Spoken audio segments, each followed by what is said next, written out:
Bismillahirrahmanirrahim. Assalamualaikum warahmatullahi wabarakatuh. Alhamdulillahirrabbilalamin. Wa bihi nasta'in ala umuri dunya waddin. Wassalatu wassalamu ala asrofil anbiya'i wal mursalin wa ala alihi washabihi ajma'in. Allahumma shalli ala sayyidina Muhammad wa ala ali sayyidina Muhammad. Jamaah salat subuh Masjid Baitur Rahman yang dimuliakan oleh Allah. Insyaallah kita akan melanjutkan kajian Sabtu subuh pekan kedua yang biasanya diisi oleh Ustadz Daniel Barkah. Insya Allah dia akan dipindah untuk bulan ini di pekan kelima karena beliau ada acara. Dan alhamdulillah kita bisa bertemu kembali dengan Ustadz Ibnu Rahman Al-Buguri yang dulu sering mengisi kajian waris. Tapi temanya kali ini adalah mengenai meraih kesempurnaan pahala puasa. Seperti apa cara meraih kesempurnaan pahala puasa di bulan Ramadan ini, insya Allah akan dijabarkan oleh Ustadz Ibnu Rahman Al-Buguri. Beberapa pengumuman lainnya adalah untuk kegiatan tarawih malam ini akan diisi oleh Kultum Ustadz Sam'ani SKMA dan imam akan diisi oleh Ustadz Fajar Ramadan Al-Hafiz. Beliau adalah pemegang sanad qiraati juga dari sampaikan Rasul SAW. Diharapkan para jamaah dapat mengikuti kegiatan tarawih malam ini juga. Tafadhol Ustadz, seperti biasa 1 jam kurang lebih, nanti dilanjutkan dengan tanya jawab. Assalamualaikum warahmatullahi wabarakatuh.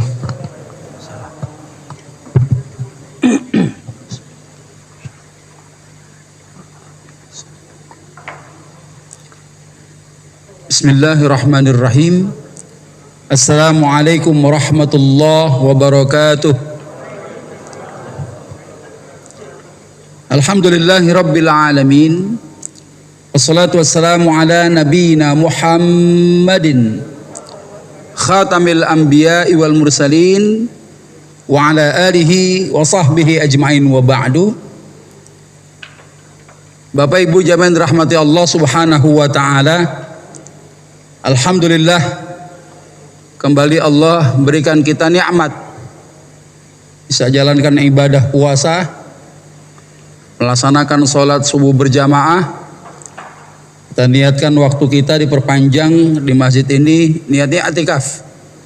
Mudah-mudahan segala aktivitas yang kita lakukan menjadi wasilah di mana pahala ibadah puasa kita sempurna di hadapan Allah Subhanahu wa taala.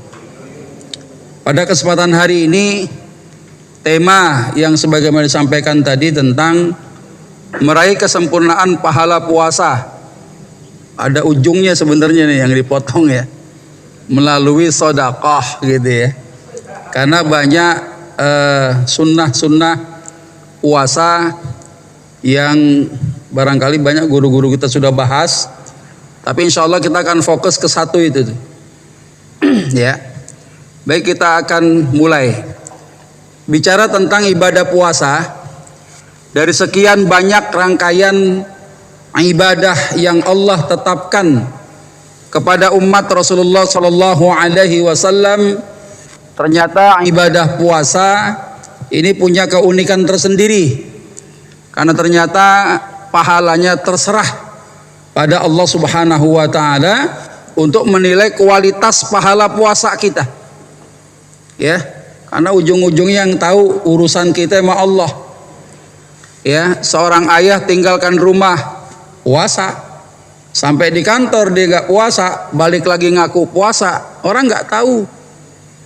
Ya, karenanya yang tahu urusan tentang bagaimana menakar kualitas pahala puasa kita adalah diri kita dengan Allah Subhanahu wa taala. Dan Allah punya hak prerogatif untuk menentukan seberapa besar pahala yang diberikan kepada hamba-hambanya dalam menjalankan ibadah puasa Ramadan ini.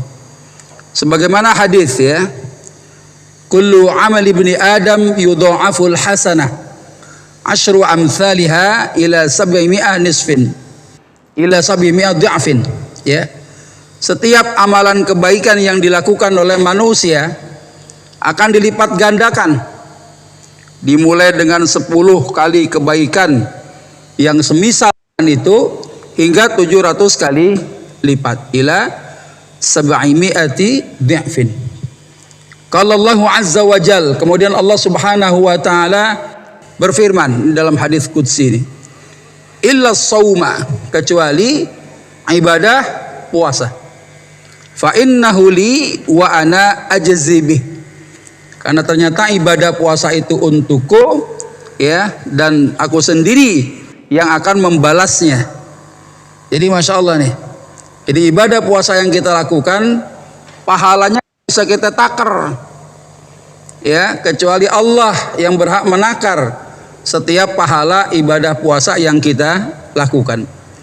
Nah, kalau kita bicara tentang secara fikih, kalau ada orang semenjak malam dia bangun, kemudian dia jalankan sunnah makan sahur, semenjak fajar shadiq dia imsak, ya, nggak makan nggak minum sampai kemudian ketemu beduk maghrib, tenggelamnya matahari dia berbuka. Secara fikih orang ibadahnya sah hukumnya, ya, dia menahan daripada segala sesuatu yang dapat membatalkan puasa dia. Tapi urusan nilai bagaimana? Nilainya standar doang. Belum lagi bicara yang nilai standar ini bisa saja hancur, bisa saja dirusak oleh perkara-perkara yang bisa merusak amalan pahala puasa dia. Jadi ada dua bab itu, ya. Bab tentang bagaimana seorang punya puasa sah atau tidak secara fikih. Kemudian yang kedua, perkara yang bisa merusak pahala puasa seseorang, ya. Dulu Siti Maryam diwajibkan oleh Allah puasa, nggak makan, nggak minum, nggak boleh bicara, ya. Tapi buat umat Rasulullah Sallallahu Alaihi Wasallam nggak makan juga, nggak minum juga, tapi masih boleh bicara. Ya, ada orang yang puasa bicara, nggak batal puasanya, ya. Dan bahkan ya kita tidak dilarang untuk berbicara dalam kondisi berpuasa. Tapi hati-hati ketika diperkenankannya kita untuk tetap berbicara, ada nggak konten-konten yang keluar daripada lisan ini, ya, konten yang keluar dari lisan ini yang bisa merusak pahala puasa seseorang itu. Nah, jadi kalau ada orang yang punya nilainya standar gitu kan, dia sekedar menahan lapar dan haus saja sampai kemudian dia berbuka pada saat matahari tenggelam, maka secara fikih orang itu sah puasanya, ya. Nah, bagaimana meraih kesempurnaan? Ya, di mana kita punya keinginan untuk mendapatkan keutamaan pahala puasa dengan sempurna. Ya, saya pribadi pun juga nggak tahu apakah ibadah saya selama ini sudah sempurna atau belum di hadapan Allah Subhanahu wa taala, kecuali nanti kita ketika berjumpa dengan Allah. Tapi minimal kita berusaha, ya, menjadi orang yang lebih baik daripada tahun-tahun yang lewat. Kita tingkatkan dengan apa? Salah satunya dengan mengamalkan sunnah Rasulullah Sallallahu Alaihi Wasallam. Dari sekian banyak sunnah yang dijalankan oleh Rasulullah Sallallahu Alaihi Wasallam di bulan Ramadan, salah satunya yang hari ini kita akan bicarakan adalah bagaimana Rasulullah di bulan Ramadan diceritakan dalam satu hadis, annahu Sallallahu Alaihi Wasallam kana ajwadun nas bil khair. Rasulullah Sallallahu Alaihi Wasallam orang yang sangat pemurah dengan pemberian. Rasulullah tuh nggak pernah menolak kalau diminta sesuatu. Ya, Rasulullah adalah yang tidak pernah menolak ketika ada orang minta pertolongan, minta bantuan. Bahkan beliau ketika kedatangan tamu saja sampai berhutang dengan tetangga sebelahnya untuk menghormati tamunya, menjamu tamunya, masya Allah. Jadi Rasulullah ini benar-benar, ya, shadiqul masduq, orang yang ucapannya terpercaya, ya, dan Allah pun juga membenarkan ucapan beliau, ya, orang yang benar ucapannya, Allah pun membenarkan ucapan beliau. Kenapa? Contohnya sudah terlihat, ya, sehingga Rasulullah ini terkenal orang yang paling dermawan, orang yang paling pemurah, orang yang tidak pernah menolak ketika diminta bantuannya oleh tetangga, ya, handai tolan dan lain sebagainya. Wa kana ajwadu ma yakunu fi Ramadan hina yalqahu Jibril.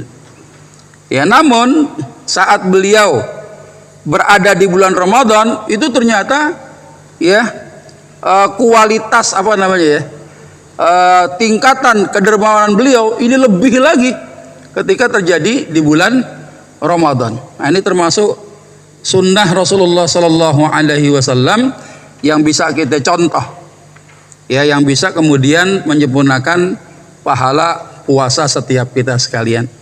Ya, apa sih fadilah sedekah itu? Mudah-mudahan menjadi pengingat kita semuanya. Yang pertama adalah sedekah ini menjadi wasilah obat bagi mereka yang dalam keadaan sakit. Ya, ada cerita, kawan saya cerita, ada ustadz sakit, badannya besar, ya, hampir 150 kilo, ya, pada waktu itu kena gula. Pada saat beliau sedang mengajar, disediakan oleh panitia minuman teh manis anget, sementara jamaahnya nggak minum. Ya, akhirnya dia berpikir begini, ya, saya selepas dari taklim ini mau sodakoh gula katanya. Ya, jadi beliau beli gula gitu sama asistennya, jamaahnya dibagi-bagi itu sekian kilo gula. Ya, alhamdulillah kadar gulanya menurun, masya Allah. Dari mulut orang yang bisa saya percaya. Ya, kemudian berat badannya bagaimana? Wah, berat badannya juga masih belum turun-turun juga. Akhirnya beliau sedekah apa? Sedekah daging diberikan kepada tetangga-tetangganya. Ya, masya Allah ya. Ini satu inspirasi sebenarnya. Nah, jadi ada hadis itu. Qala Rasulullah Sallallahu Alaihi Wasallam, wadawu maradakum bis sadaqah. Obati orang sakit di antaramu dengan bersedekah. Jadi sedekah itu wasilah. Ya, wasilah di mana Allah Subhanahu wa taala turunkan obat, turunkan kesembuhan, ya, atas kita sekalian. Ya, ini pertama nih. Ya, fadilah adanya sunnah bersedekah. Nah, kemudian memperbanyak harta. Ternyata cara kaya ada dalam Islam. Ya, ketika bagaimana Allah Subhanahu wa taala mengumpamakan orang yang bersedekah menginfakkan hartanya di jalan Allah Subhanahu wa taala. A'udzu billahi minasyaitonir rajim. Matsalul ladzina yunfikuna amwalahum fi sabilillah kamatsali habbah ambatat sab'a sanabil fi kulli sumbulatin mi'atu habbah. Perumpamaan orang-orang yang menafkahkan hartanya di jalan Allah Subhanahu wa taala adalah serupa dengan sebutir benih. Yang benih itu kemudian tumbuh menjadi 7 bulir dan setiap bulirnya ada 100 biji. Bayangkan 700 kali lipat Allah Subhanahu wa taala mengganti, ya, sedekah yang antum keluarkan. Dan ganti yang Allah berikan ini tidak selalu bernilai dengan materi. Kesehatan, kemudahan dalam segala urusan, ya, dan lain sebagainya. Itu hak Allah Subhanahu wa taala melipat gandakan apa yang kita keluarkan di jalan Allah Subhanahu wa taala. Kemudian yang berikutnya mengikis sifat kikir, ya. Orang kalau masih bakhil jarang dia mau bersedekah. Ya, orang yang sering bersedekah, ya, sifat kikirnya hilang. Ya, beda orang dermawan sama orang bakhil. Orang dermawan apa? Qaribum minallah, dekat dengan Allah. Qaribum minan nas, dekat dengan manusia. Qaribum minal jannah, dekat dengan surga. Wa ba'idun minan nar, jauh dari neraka. Sementara orang yang bakhil, ba'idum minallah wa ba'idum minan nas wa ba'idum minal jannah wa qaribun minan nar. Orang yang bakhil jauh dari Allah, ya, jauh daripada manusia. Coba deh, antum punya kawan pelitnya ke ubun-ubun, ya, kalau lagi pengen lihat apakah orang tuh punya harga diri atau tidak, antum coba ajak makan bareng, ya, kira-kira yang duluan ngebayarin siapa? Nah, itu kita lihat orang itu, ya, dari mengelola keuangannya itu. Ya, ada orang yang selalu pengennya ditraktir melulu, nah, nggak punya apa namanya, nggak punya muruah dalam dirinya. Ya, jadi bagaimana sifat kikir ini jangan sampai ada di antara kita sekalian. Khudz min amwalihim shadaqatan tutahhiruhum wa tuzakkihim biha. Ya, ambillah zakat dari sebagian harta mereka, ya, dengan zakat itu bersihkan dan mensucikan mereka. Jadi orang-orang yang senantiasa bersedekah, insya Allah sifat kikirnya hilang. Kemudian fadilah yang berikutnya, ya, ketika seorang hamba di pagi hari, ini sekarang nih, ya, mamin yomin yusbihul ibad fihi illa malakani yanzilan. Ketika hamba berada di setiap pagi, seorang berada di setiap pagi, ya, turun dua malaikat senantiasa berdoa. Fayaqulu ahaduhuma, yang satu berdoa, Allahumma a'ti munfiqan khalafa. Ya Allah, ya, berikanlah ganti pada mereka yang gemar untuk infak. Pagi-pagi sudah sedekah, malaikat mendoakan, ya, dan malaikat ini makhluk yang diijabah doanya oleh Allah Subhanahu wa taala. Ya, kita tidak menyaksikan itu. Jadi setiap kita ini dipantau terus oleh para malaikat ini. Salah satunya di pagi hari dimulai dengan sedekah, maka ada malaikat yang berdoa kepada Allah, berikan ganti kepada mereka yang gemar berinfak, ya, dengan ganti lebih baik lagi. Wa yaqulul akhar, sementara ada malaikat yang satu berdoa, Allahumma a'ti mumsikan talafa. Ya, ya Allah, berikanlah kebangkrutan, ya, bagi mereka yang enggan untuk bersedekah. Jadi pagi-pagi saja, ya, kita sudah dipantau, ya, kebaikan-kebaikan kita di sisi Allah Subhanahu wa taala. Terlebih-lebih terjadi di bulan Ramadan, ya, yang dimana Rasulullah sallallahu alaihi wasallam lebih dermawan lagi terjadi di bulan Ramadan ketimbang bulan-bulan yang lain. Ya, kalau pengen meraih kesempurnaan pahala puasa kita, maka jalankan salah satu sunnah Rasulullah itu. Kemudian juga termasuk ini, ya, sedekah yang sedikit jangan dianggap remeh. Karenanya Rasulullah itu mengecam kalau ada tetangga ngasih kari, ya, yang terbuat dari kuku kambing gitu, yang kadang-kala kita remeh gitu. Ya, timbang begini doang dikasih ke gua katanya. Padahal nggak boleh. Sedekah yang remeh saja, bagaimana Rasulullah sampaikan dalam hadis ini. Fattakun nar walau bisyikki tamrah. Jagalah diri kalian daripada neraka meskipun hanya dengan sedekah setengah biji kurma. Bayangkan, bukan cuma satu kurma, kurmanya udah kita gigit, kita kasih orang lain, masya Allah.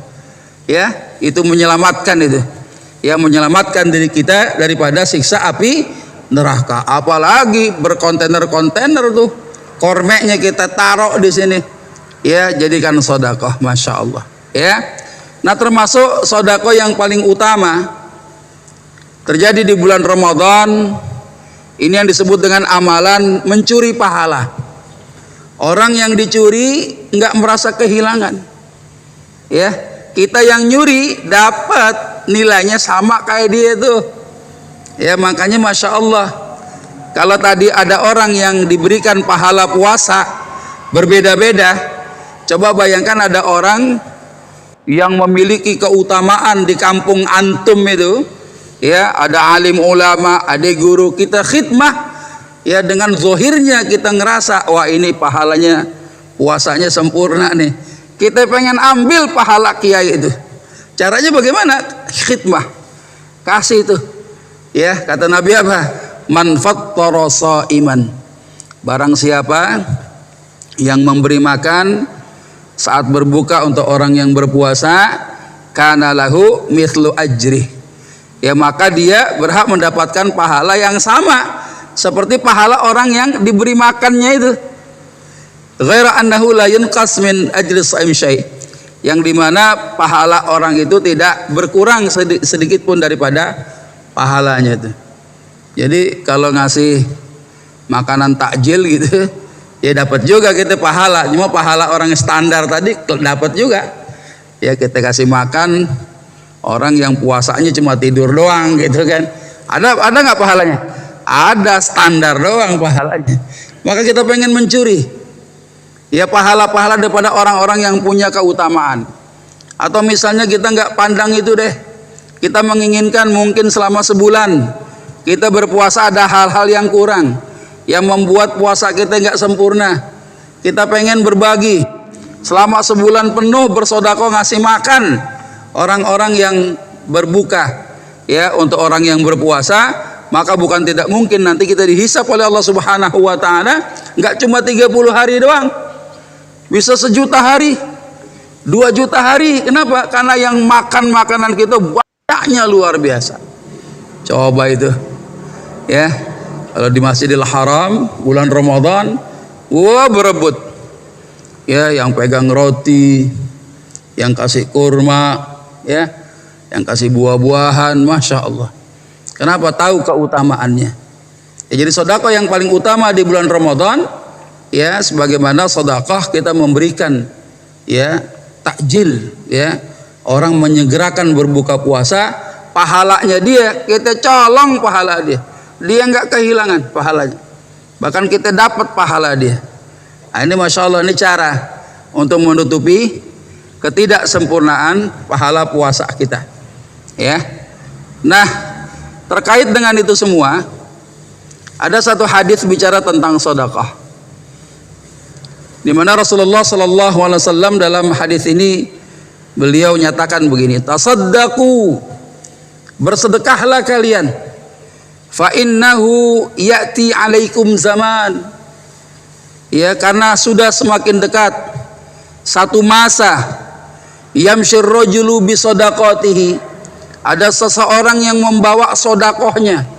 Dia bawa duit sekoper, ya, dia bawa makanan 1 kontainer, dia bawa tuh beras 1 gerobak, ya. Dia ngapain? Nyari orang yang mau terima sodakoh dia.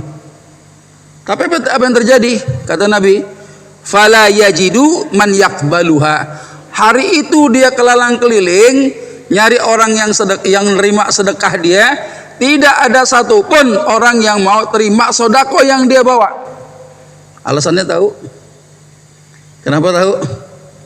Hari itu manusia Allah berikan kekayaannya sama semua, kaya semua, ya. Kita yang belum ngerasa kaya kapan ya? Ya masa itu katanya. Padahal nggak enak. Kalau setiap orang kaya, antum ngerjain apa-apa sendiri. Pembantu biasa kita gaji ogah, kenapa? Duit itu udah banyak. Ya, supir yang biasa bawa kita nganter ogah, kenapa? Mobilnya banyakan dia. Ya kagak enak. Ya kalau setiap orang kaya nggak laku duitnya. Ya kita kasih aja gratis ogah, kita kasih emas nggak mau, kita cari yang mau terima sodako kita nggak ada. Fala yajidu man yakbaluha. Tiba-tiba ya ketemu ada orang yang dulu dia kenal, pernah terima sodakoh, dia dipanggil, ya fulan ta'al, ya fulan, fulan kemari saya buat sodakoh ini. Apa kata si fulan? Yaqulur rajul lau ji'ta biha bil ams laqabiltuha. Bang, kalau ente bawanya itu sedekah kemarin, saya pasti terima. Ya, kalau ente bawanya kemarin nih, ente bawa, saya mau terima. Fa ammal yaum fala hajata li biha. Tapi hari ini saya nggak butuh sedekahmu itu. Coba bayangkan, Bu. Ada hari di mana sedekah kita kagak laku. Ya, sekarang mau pada berebut, ayo. Ya, jangankan diumumin, nggak diumumin aja datang. Ya, coba ya, jangan sampai ada masa harta yang kita punya kemudian potensi kebaikannya menjadi hilang. Ya, orang dikasih gratis aja ogah, kerja sama kita nggak mau. Kenapa? Setiap orang semuanya kaya, punya harta. Ini puncak keemasan kehidupan manusia. Sampai sujud 1 kali saja, dia ada orang masuk masjid sujud sekali lebih berharga ketimbang dunia sama isi-isinya itu. Bayangin, ya, semua orang bergelimangan harta, ya. Nah, kita khawatir nih, kita dilatih. lewat sunnah Rasulullah Sallallahu Alaihi Wasallam. Jangan sampai kita kehilangan potensi kebaikan kita dari harta yang Allah berikan atas kita. Ya, jangan sampai itu nanti satu ketika sodakoh kita nggak ada yang mau terima barang satu pun juga. Ya, kita khawatir ya. Dan Rasulullah SAW tidaklah mungkin berdusta bahwasannya masa ini akan datang di hadapan kita sekalian. Ya.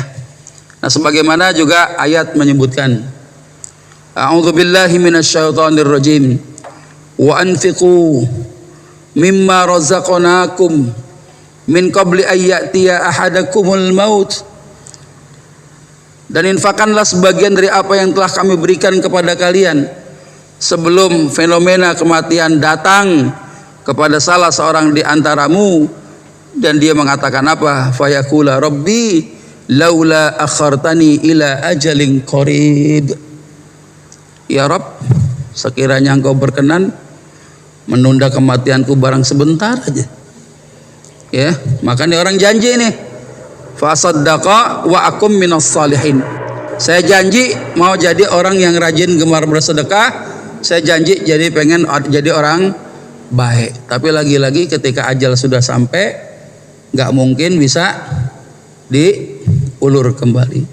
Jadi masya Allah, ini salah satu bentuk sunnah untuk mengejar meraih kesempurnaan pahala ibadah puasa kita dengan menjalankan salah satu saja ya sunnah Rasulullah, dengan memberikan sedekah di bulan Ramadan, mengikuti sifat Rasulullah Sallallahu Alaihi Wasallam. Beliau lebih dermawan ketimbang di bulan-bulan yang lain. Itu sebagai pengantar. Kalau ada pertanyaan dipersilahkan. Fadhal.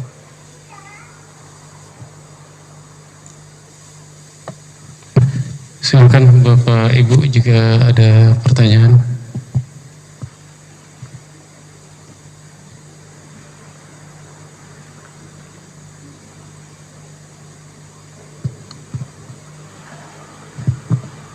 Assalamualaikum warahmatullahi wabarakatuh. Waalaikumsalam warahmatullahi wabarakatuh. Saya mau nanyakan bagaimana kalau kita bersedekah dengan orang non muslim. Terima kasih. Apakah ada pahalanya atau bagaimana? Ya. Yang namanya sedekah ada dua, yang hukumnya wajib dengan hukumnya sunnah. Kalau yang disebut dengan sedekah yang hukumnya wajib bermakna az-zakah. Zakat itu tidak boleh keluar daripada mustahik. Zakat nggak boleh buat bangunan. Zakat nggak boleh buat biaya jalanan. Zakat itu hanya untuk orang mustahik. Ya, 8 asnaf itu. Ya. Tapi kalau yang disebut dengan sedekah yang sifatnya sunnah, sedekah ini kan maknanya mengeluarkan harta ya dalam rangka meraih kebaikan karena Allah. Kalau bicara tentang harta ya.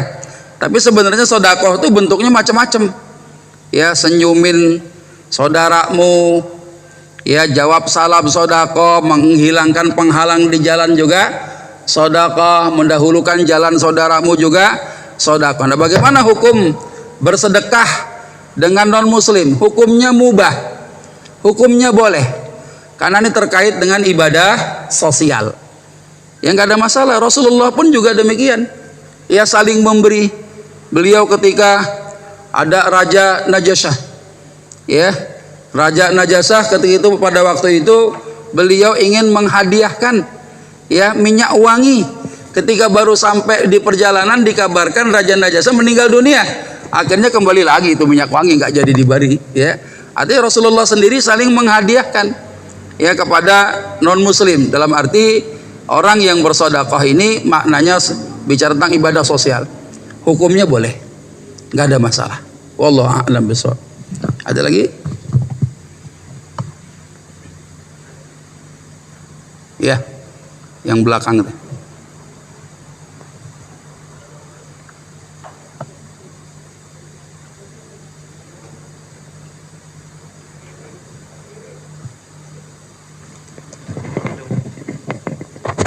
Assalamualaikum Ustaz. Waalaikumsalam. Tadi ada disajikan ya Quran surat Al-Munafiqun ayat 10.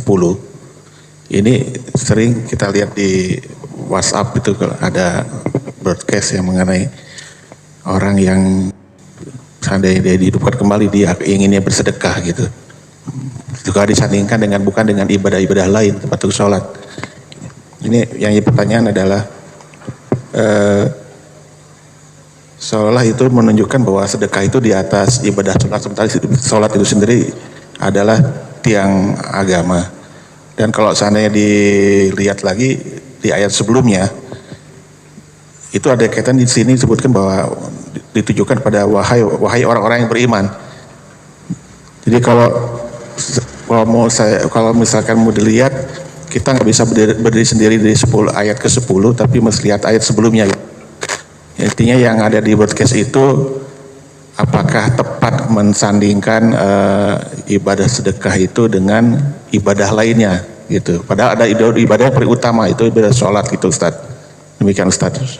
Assalamualaikum warahmatullahi wabarakatuh. Waalaikumsalam warahmatullahi wabarakatuh. Ini kan informasi datang dari langit, bukan dari broadcast. Dari langit datang surat Al-Munafikun ayat 10. Ada mayit ketika ditarik mau meninggal dunia, dia nyesel, Bang. Dia punya bandek, dia punya harta gitu, ya, nggak disodakohkan, dia pengen sedekah. Alasannya apa? Karena pahala sodakoh itu pahala yang langsung diperlihatkan oleh Allah. Masuk kubur saja, ya, antum mewakafkan tanah jadi masjid, itu seluas mata memandang itu.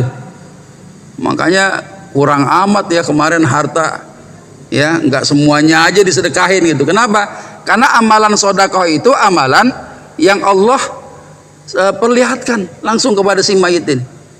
Makanya banyak bentuk penyesalan. Ini kan perkara yang gaib ya. Ketika seorang mau dicabut nyawanya, penglihatannya itu sudah berbeda dengan penglihatan orang di alam syahadah. Wallahu a'lam bishawab. Ya, Allah yang kabarkan ini. Ya, bahwasanya ada orang-orang yang menjelang kematiannya dicabutnya, minta agar ditunda dulu gitu kan. Ya, janji mau sedekah gitu. Nah, ini Quran yang mengabarkan itu. Ya, Quran sendiri, Allah sendiri yang mengabarkan itu, dan fenomena itu demi Allah pasti terjadi. Ya, cuma pandangan orang hidup dengan pandangan orang yang dalam kondisi sakratul maut aja itu udah beda pandangannya. Ya, coba aja. Ya, antum lihat gitu sambil mentalkin ya, mengajak mengucapkan kalimat thayyibah la ilaha illallah pada saat orang tuh sakratul maut, itu pandangannya udah nggak bisa ngelihat antum itu. Ya, udah pandangannya sudah berbeda dimensinya. Ya, nggak tahu omongannya, ucapannya apa itu. Ya, nah dalam kondisi yang seperti itu Allah kabarkan. Nah, salah satu bentuk fadilahnya, Bang, kita juga nggak bisa berdiri sendiri. Memang ayat ini dibentrokan dengan ayat yang lain. Kita sedang bahas nih sekarang. Kenapa sodakoh menjadi sesuatu yang disesali ya oleh banyak orang hari ini? Tadi kan saya sudah sampaikan. Ada masa saja di mana orang nggak mau terima sodakoh kita, antum gimana perasaannya? Potensi kebaikannya udah hampir hilang gitu. Ini saya mau punya kebaikan, saya mau nyumbang kemana? Orang nggak ada yang mau terima sumbangan saya. Itu aja dia bingung. Apalagi ketika hidup punya harta ditimbun-timbun, nyesel. Kenapa? Harta yang tidak dikeluarkan zakatnya misalnya, harta yang tidak dikeluarkan sodakohnya misalnya, menjadi musibah buat pemilik harta itu. Nyesal dia. Ya, banyak orang nyesal. Karenanya bukan berarti kita harus takut jadi orang kaya, enggak. Ya, enggak usah takut jadi orang kaya. Tapi intinya apa? Sodakoh itu yang paling pertama Allah perlihatkan, ya, ganjarannya. Sehingga wajar saja dalam ayat ini kemudian Allah sampaikan, dan itu salah satu ya saya menukil daripada ya ulama tafsir yang terkait dengan masalah kenapa saya harus sodakoh nggak sholat gitu kan.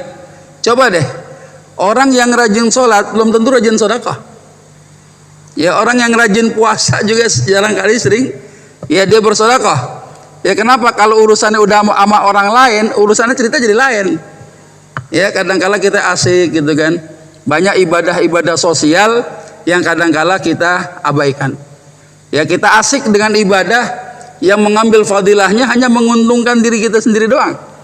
Padahal ada perkara-perkara kebaikan yang tidak hanya buat diri kita, dan itu ternyata Masya Allah pahalanya ngalir bahkan ya sampai ke dalam kubur kita. Kalau yang kita sodakohkan maknanya apa?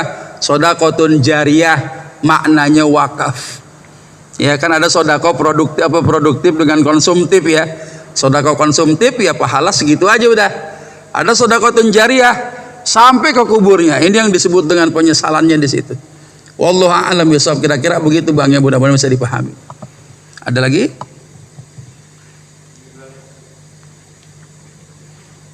Panas juga ya. Panas ya.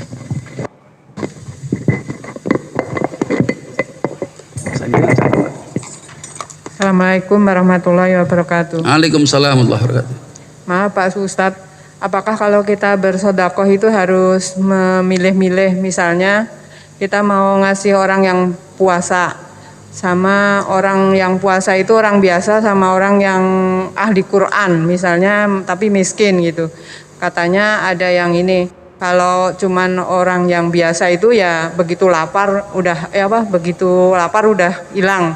Tapi kalau orang yang misalnya ahli Quran nanti pahalanya lebih berkelanjutan terus gitu dibanding orang yang biasa yang cuman ya udah nanti habis gitu.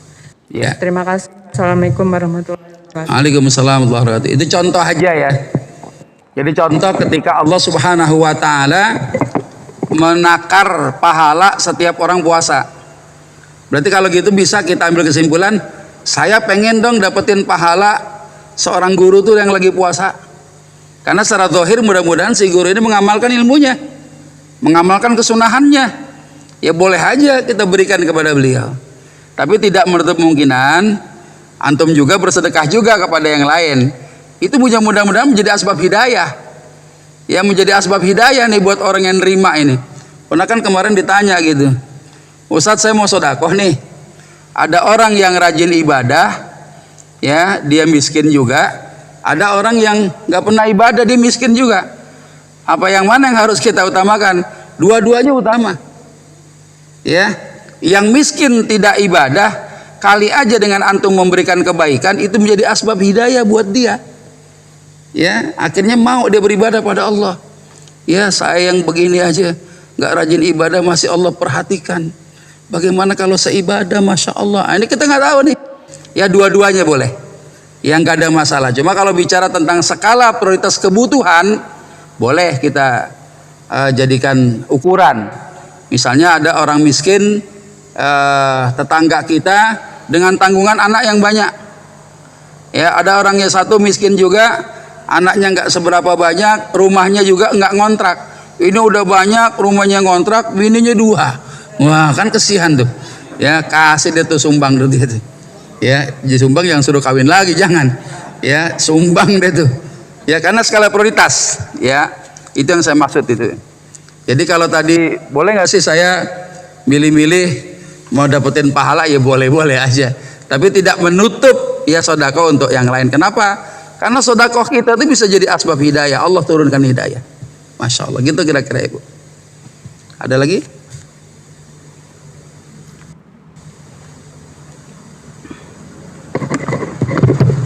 Sebelum ke belakang Ustaz, kalau mau nanya waris juga boleh ya Ustaz ya? Oh boleh, silakan. Silakan aja mumpung Bebas, kelas bebas. Ya tapi ada kuncinya, kalau saya nggak bisa jawab buat PR gitu aja. Lanjut Bang. Ya, terima kasih Pak Ustadz. Assalamualaikum warahmatullahi wabarakatuh. Waalaikumsalam. Sehubungan dengan dahsyatnya sodakoh, jujur Pak Ustadz, saya mengalami dan dengan lingkungan juga. Ya. Tapi terkadang juga muncul juga pertanyaan Pak Ustadz. Dengan kedahsyatan sodakoh itu seharusnya kan berkah rahmat Allah pun juga mengucur kepada lingkungannya gitu loh Pak Ustadz. Ya. Dan ini pun juga saya rasa setiap kaum muslim sudah tahu dengan ayat ini. Tapi yang menjadi pertanyaan, kenapa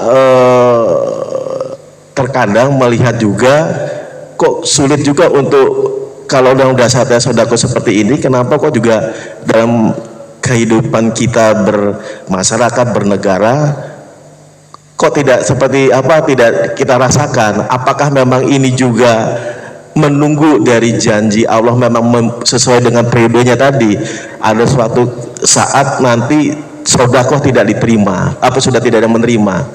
Jadi apakah memang Allah itu juga mempunyai suatu periode bahwa ini belum waktunya untuk seluruh sedekah tidak diterima gitu loh Pak Ustadz. Korelasinya jadi kita tahu sedekah itu dahsyat, bisa ini karena saya pribadi pun mengalami. Tapi kenapa kok dalam kehidupan juga tidak selalu tidak langsung secara universal gitu loh Pak Ustadz. Saya yakin mungkin walaupun mukmin yang mungkin miskin atau mesti dia juga ada sedekah walaupun kalau berbentuk tenaga. Tapi kok kayaknya keberkahan juga masih juga jauh kepada umat gitu secara umum gitu Pak Ustadz. Demikian Pak Ustadz. Iya. Jadi kalau kita bicara tentang sedekah hari ini, kita masih terkontaminasi dengan pemikiran bahwa sedekah 1 juta dapatnya 7 juta gitu ya. Kalau saya sedekah 100 juta dapat 700 juta gitu. Kita selalu diiming-imingi bahwa sedekah itu dinilai mencari kelancaran dunia saja. Ya, ini hati-hati ini sebenarnya. Ada orang bersedekah mengejar dunia, Allah balas. Tapi di akhirat belum tentu ada. Tapi kalau dia bersedekah karena Allah, ya dunia dapat, akhirat dapat insya Allah. Kenapa kok orang banyak bersedekah tapi nggak berkah? Bisa saja yang dikeluarkan itu bukan harta halal. Ya, walaupun boleh nggak antum punya uang hasil riba, nyumbang ke masjid boleh nggak? Boleh nggak? Kasih fakir miskin boleh? Boleh ya? Boleh, tapi bukan diniatkan sedekah. Membersihkan harta dari yang haram. Nggak ada pahalanya, tapi minimal harta antum bersih. Karena di beberapa masjid sudah dibikin kotak khusus. Ada yatim, duafa, ya, operasional masjid, satu lagi kotak tuh, khusus kotak harta haram. Ya. Dan itu ternyata dibuka setiap bulan, paling banyak isinya. Demi Allah paling banyak isinya. Itu di Bekasi itu saya alamin, saya ketawa aja. Ini gimana urusannya? Ya, sedekah buat yatim dikit, yang haramnya banyak. Kan luar biasa. Bukan nggak boleh, boleh. Pengurus masjid harus tahu fikihnya. Ada orang bawa duit 1 triliun. Duit apa ini? Duit hasil riba ini. Terima udah. Karena buat kita tuh untuk kepentingan umum sifatnya apa? Jadi mubah, boleh. Ya haram buat pelakunya. Nah sekarang kita kembali, orang bersedekah duitnya dari mana? Itu satu, sumbernya. Bagaimana kalau sumbernya kotor, sumbernya jorok, kemudian berharap mendapatkan yang suci dan bersih? Padahal Allah hanya menerima yang bersih-bersih saja. Itu satu. Yang kedua dari sisi niat bang. Orang bersedekah berharap kembali untuk urusan dunia, kelancaran usaha. Bukan kagak boleh, boleh. Tapi dia harus pikirin dong. Ya ada ganjaran di dunia, di akhirat nggak dapet dia. Kan ada tuh cerita gitu ya. Dalam satu riwayat seorang ahlul Quran, ya dia harus mendapatkan pahala karena seringkali dipanggil qori, dia merasa dirinya memiliki fadilah gitu, ya, keutamaan, sehingga di dunia sudah Allah berikan penghormatan itu untuk dia itu. Ya, dia mengejar dunia, habis sudah, di akhirat selesai. Ya. Ada lagi orang-orang yang bersedekah pun juga sama. Awalnya sedekah pada saat dia miskin, itu sedekah yang paling dahsyatnya luar biasa. Ketika dia kaya, dia bersedekah, yang keluar tuh bukan karena Allah, hawa nafsu. Hawa nafsu yang keluar. Ya, hawa nafsu keluar. Rajin sedekahnya, tapi hawa nafsu mengiringi itu. Biasanya ada yang namanya sum'ah. Sum'ah itu apa? Pengen didengar kebaikan kita. Kalau riak itu kan pamer ya. Ini sum'ah, dia mungkin gak merasa riak, tapi pengen denger gitu. Gua waktu nyumbang di sono, kira-kira gimana itu? Orang sono gimana kira-kira? Ya, kayak gitu tuh. Nah, yang model begitu tuh, bagaimana bisa diharapkan keberkahannya? Ada jadi banyak faktor nih bang nih. Ya, kita kembali kepada individu dulu nih. Ya, jadi menjalankan satu amalan tidak hanya sekedar niatnya baik, tapi juga caranya kudu bener. Ya, caranya kudu bener. Ya, jangan sampai kemudian keberkahan malah Allah cabut. Ya, terutama dari sumber harta itu dulu tuh. Ya, sumber hartanya dari mana? Ya, niat dia memberikan untuk apa? Ya, nah, ini penting tuh yang harus kita pahami. Kalau itu sudah kita benahin, insya Allah ya keberkahan itu muncul ya atas kehidupan masyarakat lah gitu ya. Termasuk tadi yang miskin bisa nggak sedekah? Bisa dengan tenaganya, tapi nggak usah jauh-jauh deh. Ada orang ngantri makanan nih, tahu kan yang manusia apa namanya istilah di TV itu, manusia gerobak ya. Antum udah ngasih nih makanan, dia dapat 2. Tiba-tiba teman manusia gerobak yang lain minta, bagi dong gue 1, enak aja lu, sono ngantri. Nah, orang miskin aja pelit bang, orang miskin aja pelit. Ya, dia dapat kelebihan, dia nggak mau berbagi.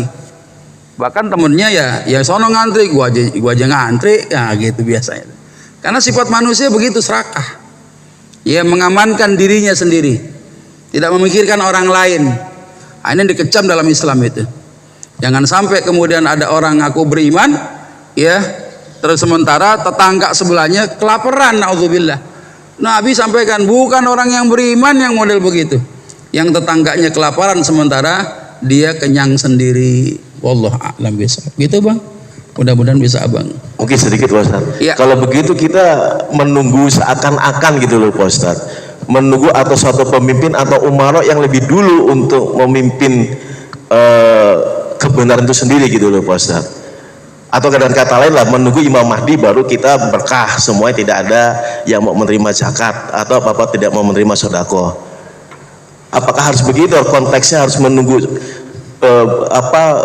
kita merasakan kebahagiaan umat secara umum, memang harus menunggu pemimpin dulu atau bagaimana gitu? Ya kalau umur antum sampai ke sono, kalau nggak sampai gimana?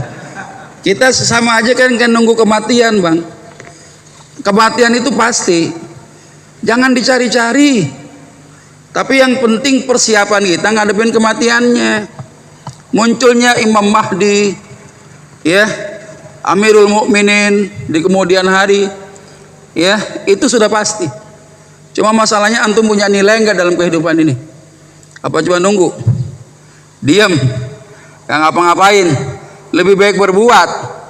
Walaupun belum sampai pada masa itu, antum meninggal dunia punya nilai di sisi Allah Subhanahu wa taala. Antum tercatat sebagai muslim, seorang mukmin yang berjuang di hadapan Allah. Iya dong, ngapain nunggu-nunggu? Kayak orang ngarep-ngarep datang kematian. Kapan ya mati? Di mana ya? Tanda-tandanya apa ya? Pusing amat. Ya, orang di rumah mati, di jalan juga mati. Ya, yang sehat mati, yang kenyang, yang sakit juga mati. Ya, yang paling penting apa? Persiapan. Ya, sampai Nabi katakan kan, ma'adat talaha. Emang ente mau udah siapin apa itu? Ya, kiamat datang lu siapin apa emang kan gitu. Ya, lu mati mau siapin apa? Minimal kita dalam hidup tercatat sudah berjuang. Punya nilai itu. Ya, perkara nanti takdirkan antum barangkali panjang umur, ketemu masa keemasan itu, ya. Tapi wallahu a'lam itu ya seperti apa jadinya itu. Ya, coba yang jelas kondisi-kondisi apa yang menjadi fenomena di alam ini tidak lepas daripada ilmu Allah, catatan-catatan Allah, kehendak Allah Subhanahu wa taala. Ya, kita kan ibarat apa ini? Ibarat wayang ya. Ibarat wayang aja dah. Ada takdir-takdirnya lah ya. Kita ngikutin takdir-takdir kita. Ya, tinggal kita memanage kehidupan kita apakah punya nilai atau tidak di sisi Allah. Itu abang kira-kira mudah-mudahan bisa dipahami. Baik, terima kasih Pak Ustaz. Ya, silakan. Belum pertanyaan lain, ada 2 penanya lagi.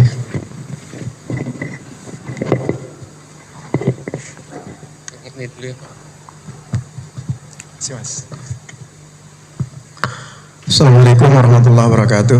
Waalaikumsalam warahmatullahi wabarakatuh. Ada 2 pertanyaan Pak Ustadz. Yang pertama, misalnya kita diminta tolong sama teman atau saudara. Ya. Kemudian teman atau saudara itu memberi sesuatu pada kita. imbalan.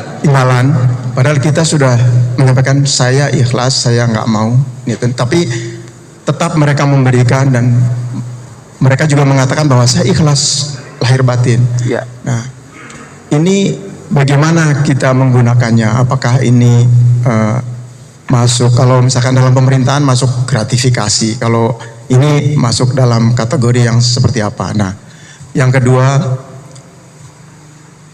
mungkin ada kaitannya dengan yang diceritakan oleh Pak Ustadz, di mana pada masa nanti ada sedekah yang tidak bisa diterima oleh masing-masing karena semuanya sudah kaya semuanya, dengan ayat surat Al-Baqarah 254. Mungkin itu saja Pak Ustadz. Assalamualaikum warahmatullahi wabarakatuh. Waalaikumsalam warahmatullahi wabarakatuh.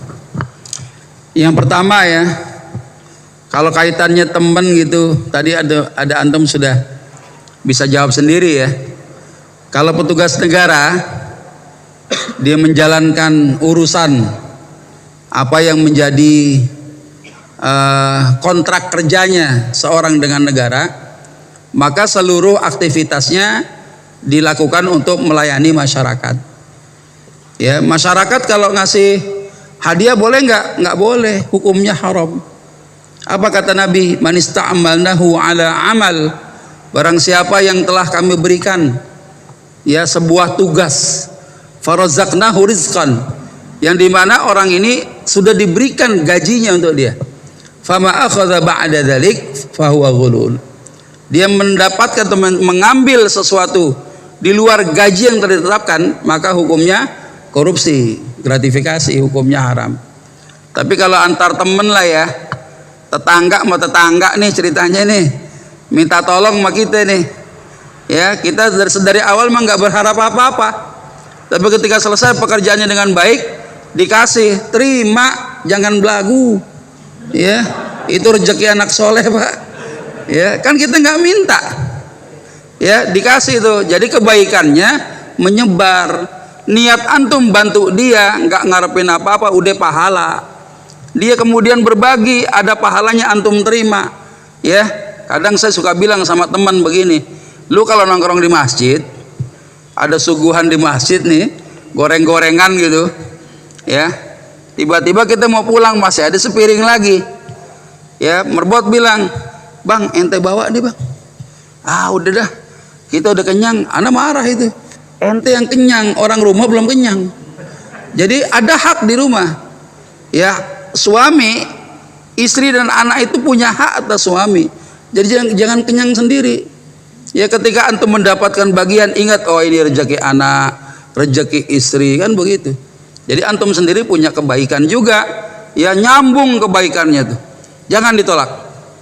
Ya kecuali memang kita profesional, ya ada tarifnya gitu kan. Kalau sekedar menolong ya sudah, ya. Nah jangan nanti tetangga yang satu biasa ngasih ditolong, yang sebelah jarang ngasih, oh gak nolong, yang mungkin yang repot nih, modus juga akhirnya. Ya jadi boleh Pak, terima, itu saling sharing kebaikan, insya Allah ada pahala kebaikannya di sisi Allah Subhanahu Wa Taala. Kemudian yang kedua nih saya nggak paham nih maksudnya korelasi gimana Pak? Kaitannya dengan yang masa tidak menerima sedekah harta tidak terima Ustaz, dengan surat Al-Baqarah 254 yang ya ayyuhalladzina amanu anfiqu mimma razaqnakum qabla ya'tiya yaumul ba'um fihi wala khulatun wala syafa'ah wal kafiruna humul zalimun. Wahai orang yang beriman, infakkanlah sebagian rizki yang telah kami berikan kepada kamu sebelum datang hari ketika tidak ada jual beli lagi, tidak ada persahabatan, dan tidak ada lagi syafaat. Orang-orang kafir itulah yang zolim. Jadi masa yang tadi itu kaitannya dengan surat Al-Baqarah ini gimana Ustaz? Pertanyaan dari ya, wallahu a'lam ya, apakah hadis ini berkaitan dengan asbabun nuzul adanya ayat tadi ya. Yang jelas begini, saya ingin membawakan satu peristiwa yang bisa kita ambil pelajarannya begini. Sekarang nih punya kesempatan. Tapi kalau kesempatan kita udah hilang, selesai udah urusannya. Sekarang kan yang jadi barang mahal itu apa sih? Yang jadi barang mahal apa? dalam hidup antum yang jadi barang mahal apa? Waktu dan kesempatan. Ada orang dikasih waktu belum tentu punya kesempatan, Pak. Orang panjang umur, iya, ke masjid aja enggak, taklim aja nggak mau, ya, bercampur bergaul dengan masyarakat aja enggak. Itu ada yang model begitu, ya. Orang udah makin sepuh, ya udah sendirian aja dia, ya, nggak ada urusan yang bertetangga. Ada orang kemudian diberikan waktu sedikit, ya, kemudian diberikan kesempatan banyak, cuma sayang waktu sedikit gitu. Pada saat itu orang lagi rajin-rajinnya ibadah, ya, lagi rajin-rajinnya berbuat kebaikan, umurnya cuma dikit doang. Jadi Masya Allah, saya cuma pengen membawakan satu pesan, hati-hati ketika waktu dan kesempatan kita hilang. Satu masa harta yang antum punya dicabut oleh Allah Subhanahu wa taala, hilang kesempatan kebaikannya. Dan ini Rasulullah yang sampaikan dalam hadis ini. Ya, jadi sekarang kalau antum Allah berikan kesempatan, kejar kesempatan itu sebaik-baiknya. Jangan sampai kita nyesel. Ya, akhir tinggalkan harta, anak berebut warisan nggak jelas juntrungannya, pada berantem, pada kagak akur. Kan langsa kita meninggal dunia ninggalin fitnah model begitu. Ya, nah sehingga pelajaran kita hari ini untuk mendapatkan kesempurnaan pahala ibadah puasa kita, jalankan salah satu sunnah itu. Nanti satu ketika harta kita ada, yang nerima kagak mau, gimana urusannya kan gitu. Ya sekarang nih masih banyak yang mau nerima, samperin dah, ayo. Ya, kadang-kala ada tetangga yang punya rumah di mana-mana, satu rumah tuh dijatah 3 mobil isinya, bahkan sampai keluar-luar mobilnya nggak muat. Ya rumah sana 3 mobil, ini 3 mobil. Padahal kalau dia meninggal nganterin siapa? Ambulan juga, nggak semua mobilnya semua. Ya tapi orang nggak sadar gitu. Ya, dia tumpuk harta itu, dia nggak mencari fadilahnya. Padahal Masya Allah, orang kaya tuh nikmat, Bu. Ya, jadi kalau antum jadi orang kaya sekarang itu nikmat dari Allah. Kenapa? Ya, gerak dikit pahalanya banyak. Gerak dikit pahalanya banyak, Masya Allah. Ya, ketika Rasulullah mengumumkan kita mau berperang nih, nggak punya perbekalan, ya, Sayyidina Utsman ibn Affan kemudian angkat tangan, saya Rasulullah nyumbang 1000 dinar, bayangin itu. Ya, 1000 dinar itu 1000 mata uang terbuat dari emas. Ditambah lagi kudanya, ditambah lagi untanya, sampai Rasulullah mendoakan keutamaan bagi Utsman ibn Affan itu dan keturunannya, Masya Allah. Jadi luar biasa. Kadang-kala kita sudah rajin sodako saja masih diuji oleh Allah. Sodakoh apa yang kita cintai, coba deh. Coba tuh ya. Sodakoh apa yang kita cintai. Kadang-kala yang kita berikan ke orang bekas angetan, ya, martabak malam diangetin, besok kasih orang. Harusnya beliin yang baru, sampein. Ya, miris orang yang kita aja ogah makannya nih buat orang.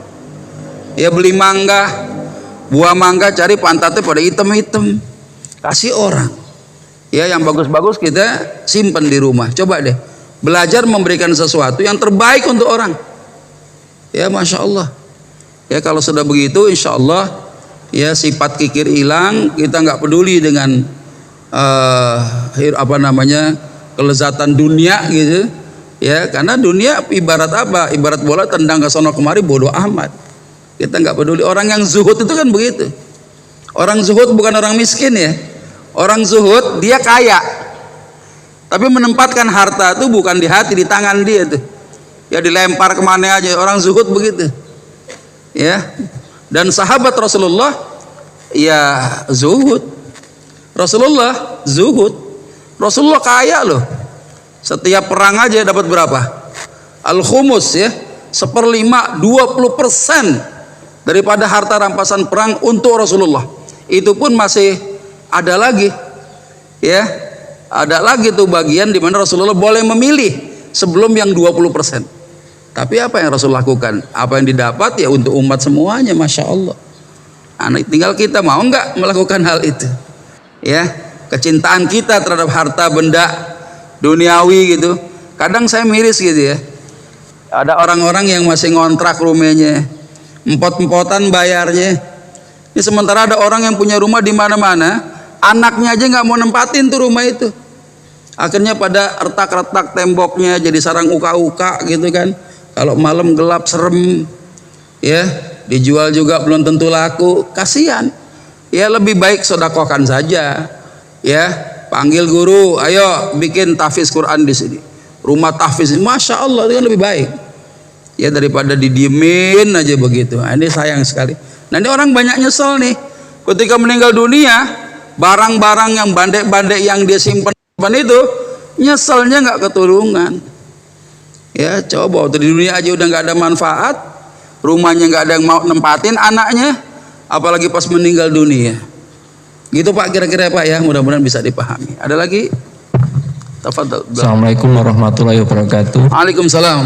Ustadz, ada dua pertanyaan dari saya.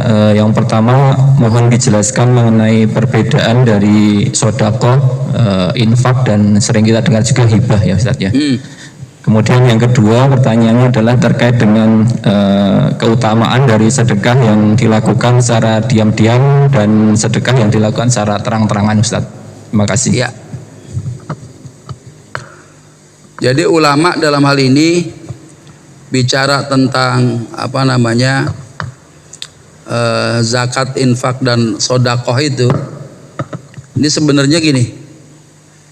Saya sudah nulis materi di mana ini? Sambil nyari ya. Jadi awalnya ada yang disebut dengan namanya infak. Infak itu artinya apa? Mengeluarkan harta untuk tujuan yang jelek maupun yang baik. Namanya infak tuh. Jadi kalau antum ditilang polisi, tiba-tiba damai di tempat, antum ngasih uang buat dia, itu namanya infak. Pak, saya kasih infak buat bapak. Karena infak itu mengeluarkan harta yang tujuannya ya baik dan buruk. Orang jual beli, itu namanya infak. Yang punya barang dapat duit, yang punya duit dapat barang. Yang punya duit dia bayar, itu infak namanya. Ya. Nah, kemudian bagaimana kalau ada infak yang tujuannya baik? Itu maknanya sedekah. Ya, maknanya sedekah nih. Kalau yang tadi umum, ya, yang tadi membayar sesuatu tadi itu masih umum, ya. Ada infak yang nilainya memang kebaikan. Ya, karena Allah bertakarub pada Allah Subhanahu wa taala, dia mengeluarkan harta. Namanya sedekah. Nah, sedekah ada dua lagi. Ya, ada yang sifatnya wajib, ada yang sifatnya sunnah. Ya, sedekah yang sifatnya sunnah maknanya tidak selalu mengeluarkan uang. Ya, tadi yang saya bilang tadi, ya Rasulullah dalam satu hadis ya, beliau sampaikan berjumpa dengan saudaramu dengan wajah yang berseri-seri itu sedekah. Ya, menghilangkan penghalang di jalan sedekah, mendahulukan jalan untuk saudaramu itu sedekah. Ya. Nah, ketika dia mengeluarkan harta, sedekah ini yang sifatnya adalah sifatnya sunnah.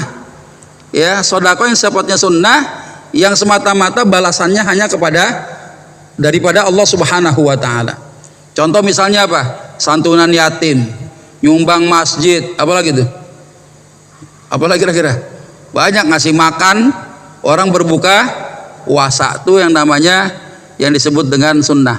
Ada kemudian sedekah yang sifatnya wajib. Ya, dan sedekah yang sifatnya wajib ini nggak lepas daripada urusan finansial. Ya, dan ini maknanya adalah az-zakah. Ya, ini wajib hukumnya. Ya, di mana zakat itu diatur di dalam fikih, ya, harta-harta yang mana saja yang boleh dizakati. Ya, kemudian siapa orang yang berhak atau berkewajiban mengeluarkan zakat?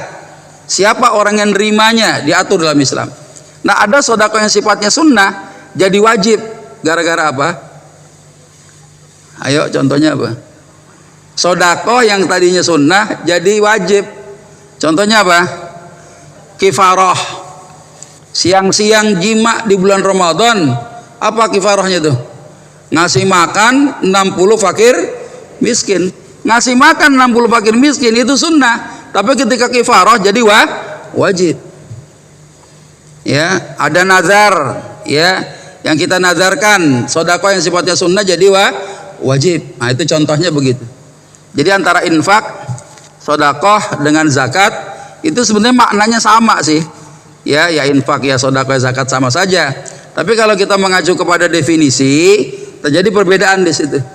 Infak itu yang sifatnya umum, baik urusan yang tujuan jelek maupun tujuan yang baik, gitu kan. Nah, sekarang kalau tujuannya yang baik namanya sedekah. Ya, sedekah ini berharap hanya kepada Allah Subhanahu wa taala. Ini contohnya kayak begitu. Mudah-mudahan bisa dipahami. Terus yang kedua tadi apa?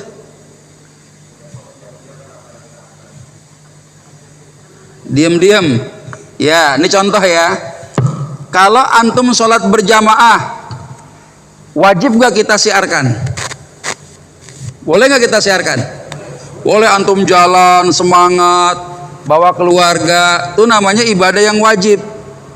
Boleh kita siarkan. Tapi kalau sholat sunnah, gimana kira-kira? Diam-diam. Sama dengan sedekah juga. Sedekah yang sifatnya wajib, zakat, antum boleh siarkan. Saya alhamdulillah sudah bayar zakat saya 1 miliar zakat mal saya. Duitnya berapa? Ya, zakat mal 1 miliar. Ya, bandeknya berapa itu? Ya, tapi kalau sedekah yang sifatnya sunnah, ya disunahkan diam-diam udah, gitu kan. Karena tidak semua orang melakukan ya hal yang sunnah tadi. Ya, ini boleh disiarkan. Jadi yang dimaksudkan sedekah terang-terangan boleh, sembunyi-sembunyi juga boleh. Itu terkait dengan hal yang wajib dan dengan hal yang sunnah. Kita mau sholat berjamaah, azan berkumandang, ya datang rame-rame itu. Kita ajak tuh, tukang buah berhenti, kita sholat dulu yuk. Ya, tukang ojek berhenti, kita sholat, siarin. Ya, tapi kalau sholat sunnah disunnahkan dia ya sendiri-sendiri, diem-dieman gitu ya. Karena memang sifatnya begitu. Sama dengan antara sedekah yang sifatnya wajib dengan sedekah yang sifatnya sunnah. Wallahu a'lam bishawab. Gitu Bang kira-kira ya. Kalau dilanjutkan sebenarnya pertanyaannya mengarahnya ke kalau sedekah yang terang-terangan itu kan kadang orang lain menangkapnya seolah-olah ada riya di situ ya Ustaz ya. Itu apakah begitu atau kita ya udah sedekah diketahui ya nggak apa-apa, nggak diketahui juga lebih baik gitu. Itu maksudnya sedekah sunnah tadi ya. Kalau yang wajib udah jelas ya, zakat itu boleh disiarkan. Nah, bagaimana kalau sedekah yang harusnya diam-diam malah disiarkan? Kita demi Allah tidak bisa menilai hati orang. Apa sih ciri orang ria? Emang ada ciri orang ria alisnya tebel, ya, mukanya bebal gitu ya? Enggak gitu, susah. Karena urusan hati itu fikih nggak bisa menyentuhnya. Yang namanya fikih itu visible. Yang tidak bisa disentuh oleh fikih invisible. Contoh, sholat khusyuk wajib nggak Bu? Wajib. Wajib apa enggak nih? Khusyuk itu wajib atau rukun sholat? Rukun sholat. Yang bener yang mana nih? Yang ini diem nih bunyi. Sholat khusyuk itu wajib apa? Wajib apa rukun sholat atau sunnah? Wajib. Kalau wajib kita batal semua tadi itu. Bener nggak? Lagi sholat Allahu Akbar ada yang nguap, bau naga gitu. Ya, ada yang batuk-batuk, bengek gitu kan, keganggu. Nggak wajib. Hukum khusyuk dalam sholat nggak wajib. Dan bukan rukun. Kalau rukun batal semua. Karena kuping kita masih dengar, telinga, hidung kita masih nyium bau. Ya, berjamaah lagi. Ini mengganggu. Ya, maka hukum khusyuk dalam sholat itu hukumnya sunnah. Dan fadilah adanya sholat sunnah rawatib itu untuk menambal kesunahan pada saat sholat wajib antum nggak dapetin. Bukan berarti antum banyakkan sholat sunnah buat nambal yang bolong-bolong sholat ketinggalan yang wajib, enggak. Tapi untuk nutupin kesunahan pada saat sholat wajib antum nggak dapet. Ya, udah mulai takbir mikir dompet ketinggalan lah di kamar. Kalau bini lihat gimana? Ya, bukan masalah isi duitnya, ada foto si Yayang yang satu katanya. Ya, ini kan masalah namanya. Akhirnya kan gak khusyuk kan? Ya, jadi ciri orang Sholat khusyuk itu bagaimana? Nggak bisa dicirikan. Karena al-khusyu'u fil qalbi. Khusyuk itu di hati. Saya nggak tahu ya, saya nggak punya ilmu untuk mengadakan manajemen sholat khusyuk. Saya belum tahu ilmunya. Karena sepengetahuan saya tidak ada manusia yang paling khusyuk sholatnya kecuali Rasulullah Sallallahu Alaihi Wasallam. Tapi kalau kita mengacu literatif, ya sunnah Rasulullah, beliau sholat sambil gendong cucu. Berani nggak antum bilang Rasulullah kagak khusyuk sholatnya? Lu mau kualat loh? Coba. Ya, Rasulullah idza qama hamalaha wa idza sajada ido'ataha. Rasulullah ketika sholat digendong itu Umamah, anaknya Zainab, cucu beliau. Ya, ketika sujud ditaruh. Ya, kemudian bangun digendong lagi. Coba tuh. Rasulullah pernah sholat bukakan pintu untuk Sayyidah Aisyah. Beliau lagi sholat sunnah, pintunya menghadap kepada kiblah. Ya, Sayyidah Aisyah minta dibukakan pintu. Rasulullah berjalan, lagi sholat berjalan ke pintu itu dibukakan, balik lagi tanpa membatalkan sholatnya. Siapa yang berani mengatakan Rasulullah tidak khusus sholatnya? Ya, Rasulullah ketika jadi imam, ada emak-emak gendong anak, anaknya nangis. Apakah Rasulullah asik baca Qur'annya panjang-panjang? Enggak, beliau memperpendek, memperingan bacaannya.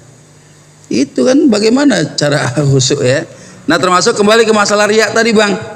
Kita nggak bisa menjudge orang ini riya nih. Ya, dia ngasih 1 miliar minta diumumin, kita nggak bisa. Ya, hatta malaikat nggak bisa membaca isi hati kita. Hatta, ya, malaikat aja nggak bisa baca isi hati kita, Bu. Contoh ya, saya pernah baca riwayat begini. Ada malaikat mengajukan kepada Allah, ya Allah, ini dermawan ya Allah, ini penghuni surga ya Allah. Kata Allah, enggak, ini orang penghuni neraka ini. Lo kok bisa? Iya, di hatinya ada setitik sifat riya. Malaikat tahu nggak? Nggak tahu. Tuh sifat Al-Latif, sifat maha lembutnya Allah. Saking lembutnya di hati, malaikat nggak bisa baca. Ya, apalagi makhluk yang kasar-kasar yang lain. Ya, yang namanya jin, kuntilanak, gondruwo. Ya, yang suka nakut-nakutin kita itu katanya, itu nggak bisa tahu isi hati kita. Ibu-ibu takut atau tidak, kalau nggak menunjukkan rasa takutnya, dia nggak tahu tuh isi hati kita. Ya, ini salah satu supaya kita jangan sampai gampang menjudge orang. Ya, oh dia riak, dia ini. Nah, itu gitu. Kembali kepada diri kita sendiri. Ya, kalau misalnya antum merasa saya khawatir Ustadz nyumbang diumumkan, saya khawatir. Ya udah, saya minta gak usah diumumkan deh, ngomongnya sama satu pengurus aja. Ya, jangan semua pengurus bilangin. Pokoknya catat ya, hamba Allah aja. Ya, ngomong lagi satu lagi, hamba Allah aja gitu. Sama aja bohong gitu ya. Nah, jadi satu orang aja udah, catat hamba Allah aja. Ya, selesai masalahnya. Gitu Bang, mudah-mudahan bisa dipahami. Ada lagi? Ya, untuk terakhir sudah ada satu, ada lagi dari ibu-ibu kan, pertanyaan terakhir. Akhwatnya tuh, ikhwannya tuh. Ya, satu. Ada 2 ya. Ada lagi selain Mas Ses ini?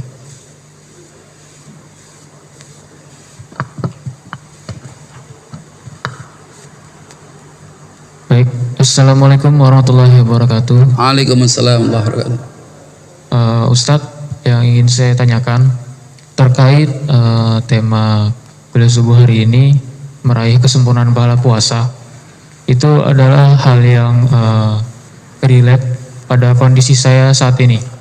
Saya saat ini adalah seorang musafir, Ustadz. Saya datang dari Bogor. Saya adalah seorang mahasiswa IPB dan saya adalah seorang mahasiswa pecinta alam. Tadi saya diberangkatkan itu dari Bogor pukul 2 pagi dan saya ditibakan atau ditaruh di sini. Saya dalam masa pendidikan, yaitu adalah survival kota. Dan saya saat ini menjalankan ibadah puasa. Dalam ketentuan pendidikan saya ini, saya harus kembali ke Bogor dalam waktu 3 hari, Ustadz. Jadi pendidikan saya dari hari Jumat kemarin sampai hari Minggu besok atau hari Ahad, itu perjalanannya kira-kira pulang pergi sekitar 110 km. dengan kondisi saya tidak membawa uang dan saya tidak membawa alas kaki Ustadz. Jadi tadi senior mengantarkan saya ke sini dan bagaimanapun caranya saya harus bisa kembali ke lokasi awal saya. Itu dalam masa pendidikan pecinta alam Ustadz. Pertanyaan saya saat ini adalah di era tekanan saya dalam menjalankan puasa ini, bagaimana ya Ustadz untuk bisa lebih meraih kesempurnaan pahala puasa meskipun di era gempuran tekanan yang menurut saya ini itu sangat berat Ustadz untuk menjalankannya. Ya. Kemudian saya juga berkaca kepada dalil atau ayat Quran yang mengatakan bahwa kalau kita membaca Al-Quran itu yang terbata-bata dengan usaha itu bisa mendapatkan pahala lebih karena usahanya. Apakah pada puasa itu juga ada Ustadz? Misalkan pada kondisi yang saya alami, saya sedang dalam perjalanan jauh, apakah ada seorang musafir yang mempertahankan puasanya dan mendapatkan pahala yang berlebih Ustadz? Ya. Itu pertanyaan saya Ustadz, terima kasih. Saya marah sebenarnya sama panitia antum itu. Ramadan gini-gini ngadi-ngadi aja. Nyiksa orang. Ya. Orang yang memperkerjakan kuli saja di rumah, memudahkan jam kerja dia lebih singkat, itu Masya Allah sodakoh majikan kepada anak buahnya. Ini ngadi-ngadi sekarang ini orang. Ya, saya sampaikan, tolong sampaikan salam saya tuh. Dosa itu orang kalau sampai membuat orang muslim jadi merasakan al-masyaqah yang dibuat-buat. Ini kan kesulitan yang dibuat-buat. Apa enggak ada bulan lain selain daripada bulan Ramadan? Pendidikan macam mana? Hari gini orang pada pakai sepatu, sendal, antum enggak pakai sendal. Nyiksa orang itu. Apalagi sampai antum keteter puasanya, batal puasanya, wasilah dosa ditanggung sebanyak anak buah yang lagi jalankan pendidikan itu. Saya selalu mengkritisi itu Pak. Nggak ada pendidikan, nggak ada cara lain yang lebih islami daripada begini. Nyiksa orang, duit nggak bawa, padahal punya duit kan? Antum padahal punya duit. Senior bilang, lu jangan bawa duit. Mau suruh ngapain? Jadi pengemis. Minta-minta. Ini model-model apa? Pendidikan apa? Islam nggak ngajarin begitu. Justru bagaimana? Antum bawa duit yang banyak, ajak orang takjil, antum belikan itu. Harusnya begitu dong. Namanya pencinta alam. Ya bukan nyari-nyari di alam. Tapi antum nyumbang untuk alam ini. Kalau saya jadi seniornya begitu. Antum jalan dari sini ke sana, bawa duit yang banyak. Buat apa senior? Nanti kalau kau buka puasa, kau belikanlah orang. Ayo takjil sama-sama. Ya, antum jangan menengadah sesuatu sama orang lain. Ajak orang lain untuk menikmati kebahagiaan yang antum punya. Harusnya begitu. Tapi sayang saya nggak tahu. Ini kan ada al-masyaqqah, tajlib at-taisir. Jadi begini Mas ya. Ada kaidah fikih yang menyebutkan al-masyaqqah, tajlib at-taisir. Adanya kesulitan, ya, adanya kesulitan ini memunculkan kemudahan, ya memunculkan kemudahan. Tapi itu al-masyaqqah yang muncul adalah kalau seandainya memang kesulitan kita tuh dalam kondisi yang alami. Tapi saya yakin Masnya nggak bisa milih ya, kondisi nggak bisa milih orang yang berada di bawah kendali orang lain. Ya, sehingga dia merasakan ya kesulitan tadi. Kalau seandainya nggak ikut bermasalah, kalau ikut juga ada masalah. Tapi saya mengkritisi saja ya, yang antum lakukan ini sebenarnya amat sangat mengganggu kekhusyuan antum untuk ibadah puasa.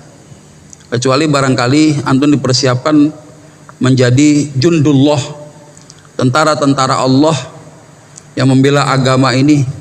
Dikirim kemana begitu ya, ini barangkali Masya Allah. Dan kalau dianggap tadi sebagai musafir, ya anggaplah antum sebagai musafir yang secara jarak dengan menghitung perjalanan waktu dan perjalanan panjang jarak itu yang antum sudah bilang lebih daripada 100 kilo ya, 88 kilometer saja kalau antum puasa ngalamin yang namanya al-masyaqqah, antum boleh buka ya, antum boleh berbuka dan tidak berdosa ya buat diri antum karena ada udzur syar'inya ya, dan nanti di hari yang lain antum mengganti puasa itu ya, tetap masih sempurna. Cuma masalahnya bagaimana mendapatkan kekhusyuan ibadah puasa kalau tiba-tiba antum membuat satu keadaan yang membuat diri kita jadi susah sendiri gitu ya. Saya terus terang sangat sayang sekali gitu dengan adanya kegiatan yang melibatkan fisik gitu kan dalam kondisi puasa begini, sementara antum diharapkan mungkin sama orang tua di rumah ya, berharap bahwa keluarganya bisa kumpul di rumah ya, kemudian bisa khusyuk menjalankan ibadah puasa ya. Ya tetap kalau antum misalnya mau menjalankan juga ya silahkan, cuma nanti berlaku hukum safarnya antum itu. Kalau seandainya imbang, saya puasa kuat mau buka juga nggak ngaruh-ngaruh amat misalnya begitu, kata ulama al-Hanafiyah, al-Malikiyah, wasyafi'iyah, lebih utama antum tetap puasa ya. Tapi kalau seandainya mengacu kepada pendapat al-Hanabilah, ya udah yang namanya orang safar dapat rukhsah buka aja gitu. Nah, semua tergantung kepada kondisi fisik antum itu harus bagaimana ya. Nah, cuma saya ya miris aja gitu ya, antum punya harta tapi hartanya nggak dibawa, sepatu sendal punya cakep-cakep nggak boleh dipakai gitu ya. Ini indikator keberhasilan dari pendidikan itu apa sebenarnya dalam kondisi Ramadan sekarang ini? Padahal kita sedang digembleng oleh Allah yang merasakan betul-betul penderitaan orang-orang susah yang secara makanan saja susah gitu ya. Gitu kira-kira Bang ya. Saya sih berharap antum aman-aman saja, Allah berikan kesehatan fi amanillah ya, belajar dari kondisi yang sekarang dialami ya. Ini jangan sampai nanti antum sendiri merasakan kesulitan ya. Gitu aja kira-kira ya. Terakhir Ustaz ada. Iya, silakan. Assalamualaikum warahmatullahi wabarakatuh. Waalaikumsalam. Pertanyaannya Ustaz, untuk penyaluran zakat boleh nggak kira-kira kita salurkan sendiri Ustaz? Misalkan kita ada saudara-saudara kita di kampung yang informasinya butuh karena kekurangan butuh dana gitu, kemudian kita nggak menyalurkannya melewati amil zakat, kita langsung. Hukum membawa zakat di luar domisili muzaki ada dua hukumnya. Ada yang mengatakan haram, ada yang mengatakan makruh. Kecuali ada hal yang menuntut akan hal itu ketika di sana terjadi mafsadat. Misal kenapa sih antum bayar zakatnya di kampung? Oh, kampung saya kena longsor Ustaz. Banyak rumah-rumah yang tertimbun, nggak punya harta. Jadi saya zakatnya ke sana, boleh. Karena ada kemaslahatan. Sebenarnya seorang muzaki yang tinggal di satu pemukiman, yang lebih afdol kan yang merasakan zakat itu kan penduduk setempat, penduduk aslinya, itu yang paling afdol ya. Nah, itu pertama kaidahnya. Yang kedua, boleh nggak saya nyalurin sendiri? Di masa Rasulullah nggak ada satupun sahabat yang nyalurkan sendiri, itu melalui amil, karena amil itu petugas negara. Alasannya apa? Kalau dia nggak bayar lewat amil, dia nggak akan dapat surat yang menandakan bahwa dia sudah bayar zakat. Kalau nggak punya surat itu, nanti diaudit lagi sama amil zakat. Hati-hati tuh, amil zakat kayak petugas pajak sekarang, galak Pak ya, diaudit harta kita, mana yang kena zakat, mana yang tidak. Kalau nggak bayar zakat, laporkan ke khalifah, kirim pasukan, sita hartanya. Nah, karena sekarang amil zakat adalah panitia zakat, karena dibentuk cuma Ramadan doang ya, maka ada dua kemungkinan. Satu sisi bayar lewat panitia zakat supaya merata ya penyebarannya. Satu sisi karena ada musuh nggak percaya, saya kalau bayar zakat ke panitia sono, turu-turuannya doang yang dapat ya, yang lain mah kagak gitu kan ya, dikasih kemari turu-turuan dia doang gitu ya. Saya nggak percaya, saya mau nyalurin sendiri, boleh-boleh aja. Ya, cuma memang akhirnya tidak merata. Ya, jangan sampai nanti ada yang mustahik beneran malah nggak dapat, malah menumpuk di sini. Ya, lebih baik ya sampaikan kepada amil, biar amil yang mengaturnya. Tapi kalau tadi Bapak bilang, saya mau ke kampung aja deh, ada tuntutan maslahat. Ya, kemaslahatannya apa? Oh tadi itu kena musibah dan lain sebagainya. Ah itu boleh tuh. Ya, dibawa ke sana karena ada tuntutan untuk menghilangkan mafsadat, untuk mendapatkan maslahat. Itu kira-kira Bapak mudah-mudahan bisa dipahami ya. Ya, Ustadz, sebelum ditutup terakhir Ustadz ada pertanyaan dari online juga. Ya. Terkait dengan apakah sedekah buat orang yang sudah meninggal sampai Ustadz dengan misalnya dia mengkiaskan dengan membadakan haji gitu Ustadz. Ya. Karena ini jadi fenomena misalnya ada orang tua sudah meninggal, kita ingin menyampaikan sebagai apa ya, zakatnya, bukan zakat, sedekahnya sebagai untuk orang tua yang sudah meninggal. Silakan Ustadz. Ya, ulama dalam hal ini sepakat yang namanya ibadah maliyah, ibadah yang sifatnya mengeluarkan harta, itu kalau kita niatkan sampai kepada si mayit, sampai insya Allah ya, sampai kepada si mayit ya. Nah cuma memang ada perbedaan pendapat ulama dari sisi ibadah badaniyah ya, misalnya bacaan Quran sampai enggak kepada si mayit, atau nanti kita akan bahas panjang itu. Cuma ada satu hal nih, dulu saya pikir orang mendoakan si mayit di rumah dengan menziarahi kubur sama saja, tapi ternyata beda ya. Kata kalangan Al-Hanafiyah apa, menukil hadis sebagaimana Ibnu Abbas yang merawikan hadis ini, man dakhalal maqabir, barang siapa yang masuk ke kuburan, summa qara'a surat Yasin, dibaca surah Yasin, khaffafallahu anhum yauma idzin, maka Allah Subhanahu wa taala meringankan siksa bagi si penghuni kubur itu. Masya Allah, saya ya membaca ini, pantes ya orang pada berziarah kubur, dibaca ini baca itu, ada dalilnya. Yang kedua, riwayat Ali bin Abi Thalib radhiyallahu an, man dakhalal maqabir, barang siapa masuk ke kuburan, summa qara'a suratal ikhlas 11 marrah ya, barang siapa yang masuk kuburan baca surat al-ikhlas 11 kali, dia baca sama tuh, khaffafallahu anhum yauma idzin, maka Allah ringankan siksa kepada si penghuni kubur yang kita bacakan itu ya. Jadi masya Allah deh.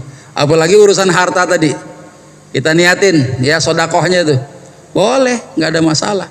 Jadi sodakoh buat orang tua yang telah meninggal dunia, kita niatkan wakaf ini untuk orang tua saya, boleh, sampai pahalanya insya Allah. Jangankan masalah begitu, si mayit waktu disolatin, yang nyolatin yang hidup apa yang meninggal?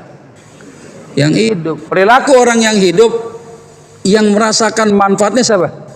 Si mayit. Makin banyak orang yang menyolatkannya, luar biasa tuh ya, dirasakan oleh si mayit, diampuni dosanya ya, diringankan kuburnya, mungkin begitu, seperti itu. Jadi perbuatan orang yang baik ya ngaruh juga kepada orang yang telah meninggal dunia, termasuk waris juga. Bagi warisan sesuai dengan syariat, yang hidup dapat harta, ada surga buat dia. Si mayit bagaimana? Ya kan harta wasilahnya dia nih ya, orang tua tercatat juga tuh surga daripada Allah Subhanahu wa taala. Kaitannya banyak, apalagi cuma timbang harta. Ya kita niatin betul ya, insya Allah pahalanya sampai sesuai dengan apa yang kita niatkan. Cukup? Cukup Ustaz, mungkin bisa ditutup dengan doa sebelum kita tutup kajian. Baik. Banyak bicara, banyak salah. Kalau salah saya minta maaf. Kepada Allah sama-sama kita memohon ampunan. Saya mohon dibacakan